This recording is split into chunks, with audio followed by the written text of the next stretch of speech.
as farm umbrella. Hindi ko sure kung commercial ka naman agad, pero i-familiarize mo lang yung design ng mismong policy number para if ever na kailanganin mo siya in the future, sanay ka na, like, without searching, alam mo kung anong type of policy yun. Gets mo siya. So, pag sinabing 3-1V, or basta nakita kang V, ganyan, personal auto, pag meron namang X, co-owners, or pwede rin POV yun, depende, no? So, ayan. So, if ever na magkakaroon ka ng project na ganyan, you have to really, tawag dito, to the code as much as possible. So, again, tambalik tayo ng training mo.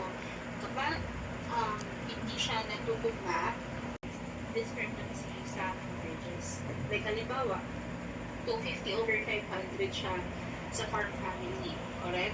So, ngayon, kapag 250/500 pero walang ganung option sa travelers, kailangan mo siyang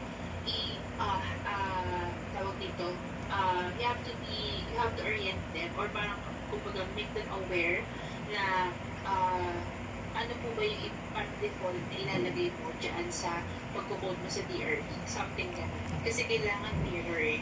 So, pag sabi mirror, dapat as much as possible, tulad doon sa previous declaration or doon sa existing policy.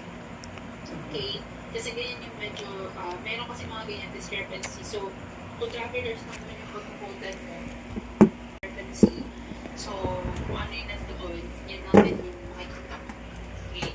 So, you have to be very careful. Okay? So, ang kailangan mo mag-ingat dyan if multiple vehicles. Kasi minsan dyan na tayo nalilito kapag sobrang ng vehicles. So, ngayon, Naapak ko para sa iya. Ikaw maniya ako na sa alis. Yo, uy, pula ba ako hindi pa kuha sa mga ganyan.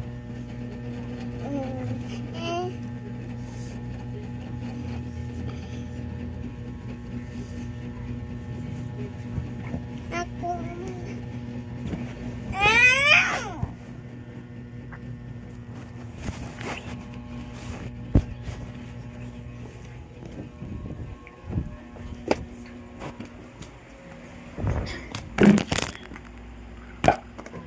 If you were to give you a list of names, would you be able to pull the policy deck from American National Database?